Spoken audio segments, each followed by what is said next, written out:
Good morning, everyone. Welcome to our regular weekly podcast, Knowledge Empowers. As always, with you is me, Kat. 안녕하세요. And then we have Baruch. Hello, hello, hello. And we have Kolaj somewhere with his baby boy who is crying. And Kolaj is in charge of the little baby. Good luck to him. Good luck. We feel with you. Exactly. So it's hard to now find the Baruch, what are we going to talk about? So, we are discussing that we should go through the topic of business controls. Oh my God, what is business controls? Have you ever heard of it? I have heard of it because many corporations actually have this kind of training at the very beginning. So, we are going to talk about this, but actually, we are going to explain more deeply, not on a technical level, what those business controls are specifically, because you have training for your company, but we will discuss what it means for you as an employee. So, what is business controls, Katka? I will not even give you any definition. Let's start with some practicalities. Mm-hmm. Baruch, I bet you've heard many times. Do you have a stand-in? Have you had a stand-in? Do you have your stand-in? You cannot go on vacation before you have a stand-in. Yeah, I've heard that many times, and sometimes it's really a problem when you don't have one. Mm-hmm. So how do you understand the word stand-in or what should be the work of a stand-in? Well, it really depends on if we are talking about temporary stand-ins. So, for example, if we go for vacations, if we take some days off, or if we are talking about stand-in in some more long-term situations, like, for example, I will go for maternity leave or something like this. Vacation, when you go on vacation. Okay. When I go for vacation, in that case, I understand it as someone who is able to take on workload that is created or comes to our team during my vacation and at least deal with some urgencies from that workload. Correct. Exactly, you've said it. Many people mistake it with that the stand-in should do all your work while you are in vacation or on vacation. And that's not true because one person cannot do two work or two volumes at the same time. Mm-hmm. But exactly the stand-in is there in case of an emergency or something urgent while you are on vacation to step in and deal with it. But definitely not do your work. Once you get back, then you deal with the workload. And we already talked about how to manage your vacations in Correct. our previous podcast. Correct. By the way, guys, please subscribe, give us a like, and leave us a comment. Thank you. 감사합니다. So this is one example of also business control because you need to make sure that the business continues, right? Let's talk about my favorite one, and also many times newcomers will hear it. The three words: clean desk policy. Clean desk policy. What on earth is clean desk policy? What does it mean for you, Baruch? I would start with why. Why do we have it? Like, I don't know. I'm not a person who wants to, clean my desk every day. I want to have my own things there. It's my working place, and I want to have them there, so I don't need to, bother with them every day. So, and I want my dust there as well. Yeah, exactly. It's my dust, it's my desk, and it's my own things there. Okay, so now seriously, why do we have it? We have it. I think there are several reasons.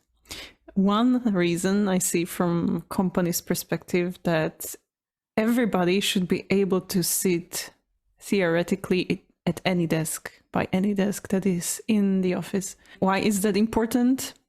I don't know, to be honest. It's more flexible for sure. I don't know, Kat, if you have some view on this. I do. And another thing is like locking your computer. That is, I mean, locking the system, but also locking it in place if possible, if that's your company's policy. So that is important because of the security, right? And it's not directly related to Clean Desk policy, but at the same time, yes. So yeah, you should be able to Protect the data. Exactly. And so you open two topics. One is protecting the data inside of the computer, and then Clean Desk policy protecting the data that are around of your computer.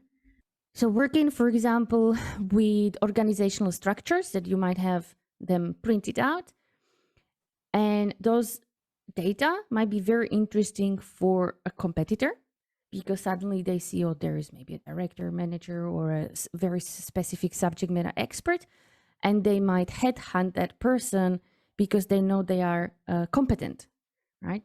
And so that also means Clean Desk policy that every time you are leaving your desk, you should put this somewhere in a locker that no one will have access to it until you work with those data. Locking the computer, and Baruch, you might remember. Yeah, So, guys, I do. I'm going to share this super funny story. It's funny now, but I don't. Okay, so many companies, no matter where you work, use some chat system, whether you chat with your clients, your colleagues, etc.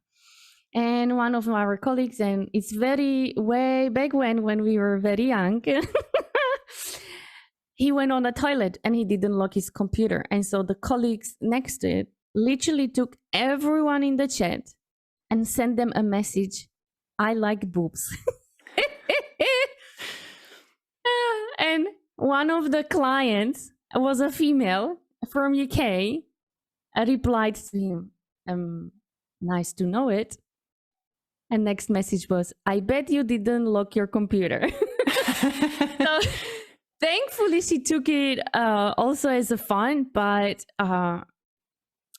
and now when I see it with my over being 40 age, like how silly, it's so unprofessional and so on and so forth. It really does not belong to a working space or workplace. So they literally misuse this computer for a fun part. But if someone would be around, and again, many clients coming or customers are coming to the place, they could enter through your computer any data, not only what's on your computer, but then they have access to the network and get everywhere. So that's why it's important as a part of the Clean Desk policy that you lock your computer. And to answer your second question in regards of the why do we need to keep Clean Desk policy? I love to have my stuff in it. And really, if you would now see my desk, even my husband comes here and goes like, Jesus Christ, how can you work like this?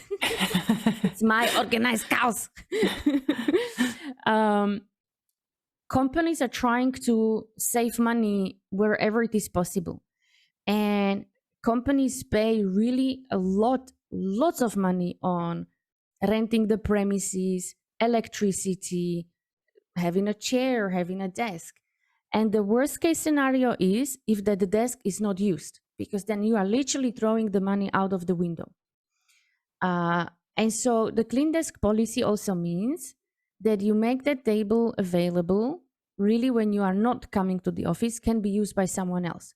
So the companies would not throw the money out of the window if it's empty. At this stage, I haven't seen or I haven't heard of company where it would work. Because, I mean, sharing the desks thing, for me, and maybe it's because I wasn't growing like that, but for me, I have huge importance to have things around me, whether it's little Wally,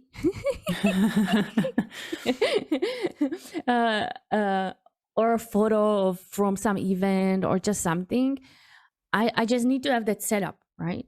And it would just bother me too much And that's why I work now purely from home office, to come somewhere, open the laptop, set up all of the monitors, and etc. etc. So that's actually even cheaper for the companies if you work from home, because they don't pay the desk, the chair, the electricity, the floor, etc. And that's saved money that they can then invest back to the employees.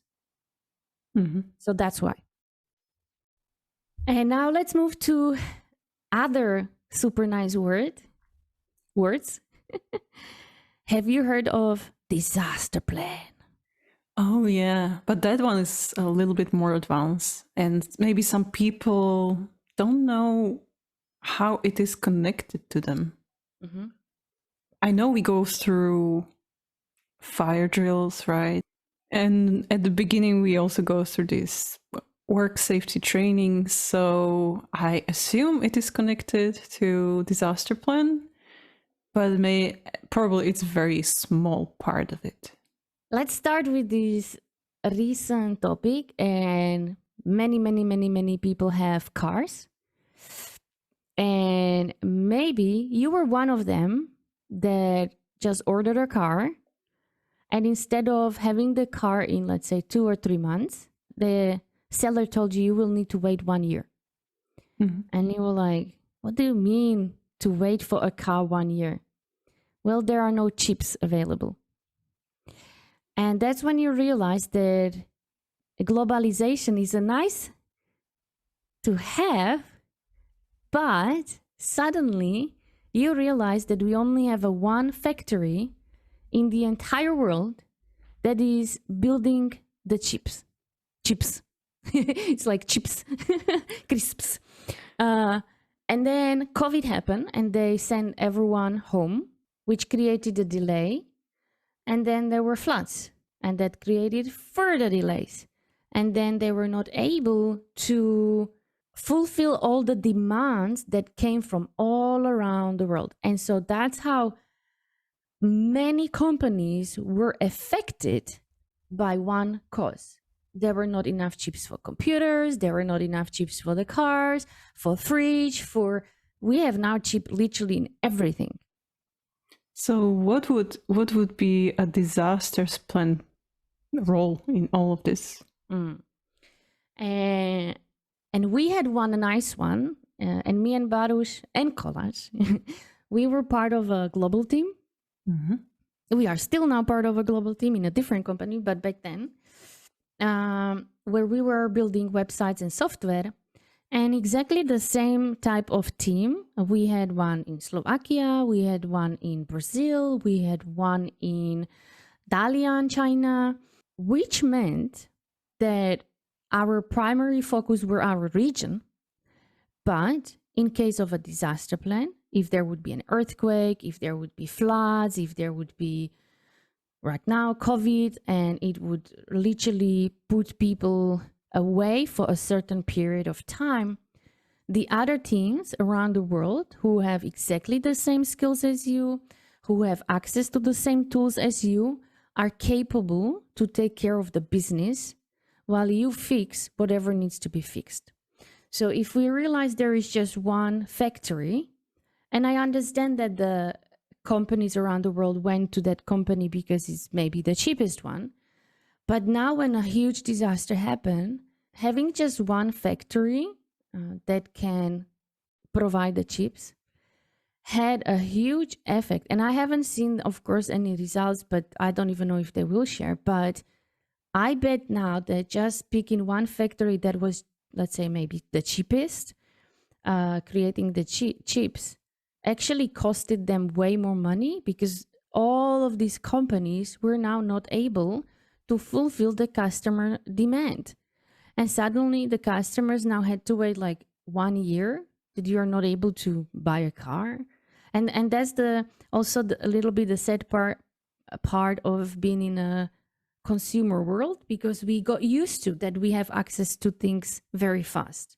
And those of us who grew up in communism, like me, and you knew that you were waiting for a car 5 years, different story. But then we make jokes. We are back in those times. Yeah. So just globally. just globally, exactly. And so I think if someone would put that into money, I think it's actually then now way more expensive. Rather, if there would be two factories, maybe in two different continents, because what would happen while that one is down, the other one could start building everything and focus on the worldwide demand. And it would still feed the people, whether it's on that continent or that continent. Also, when you think of a disaster plan, and I've heard many times that people go, but why is it needed? Isn't it enough if we just have it here? We are smart enough, and it's enough if it's just here. It's just the trouble to talk to people who are in different time zones. Exactly, or different, and that's different cultures. Like, why do I have to deal with this? I don't want to speak English, or I don't want to speak whatever, blah, blah, blah. That's when you look just on yourself, right? That's very selfish thinking. Because and it's not even selfish. If you were really selfish, you would welcome this idea because you can grow skills. But I mean, the person who is saying it is selfish. Yeah, exactly. Yeah. Ah, okay. Yeah, if you were actually really selfish, you would say like, "Yay, I'm in a global team. I can benefit from this." I get you now what you're saying. So maybe I use the wrong word. It's more of a short-term thinking. Mm-hmm. Why? Because, and in many of our podcasts, we do talk about different cultures and aspects. And if you have more diversity, you have better ideas and you move forward way faster. But if you just put one group that thinks the same together, you're just stuck in one place without moving anywhere. Mm-hmm. And it really helps. And many times things happens in your life. Suddenly you get sick. Your family member gets sick and you need to take care of them. And you need to have colleagues who are capable to step in and help you out for that short period of time. And then you come back and you go, wow, guys, thank you so much. I can now do that for you. But if you have no one, not only you will get bad brand because now you have lots of angry customers because they are not receiving any replies, and those can be internal and external customers. Then you will need to have lots of explanations to do. Then you have lots of workload ahead of you, and it's just not healthy. You will then spin into either burnout or whatever. So we are not talking about stand-ins here, right? As we were before. Mm-hmm. So that's why, at least in my perspective, and we really seen it and we experienced it through our years, why is it good to have a global teams? And even though at that particular time you do focus on your regions, but having that capabilities that anyone around the world can step in, it's just a safe net. So how is this connected to somebody who just joined a company? What can I do with this disaster plan, or how can I influence it, or can I? Mm-hmm. Who is responsible for that? It depends, of course, on each organization. Each organization might have a different disaster plan, but either your team leader or project manager or your manager, while you are, let's say, in your first 30 days, that's one of the trainings you should get. Mm-hmm.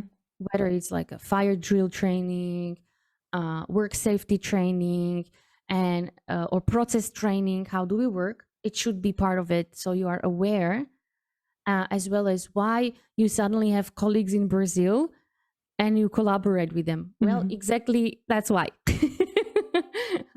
Right? So you can really help each other with it.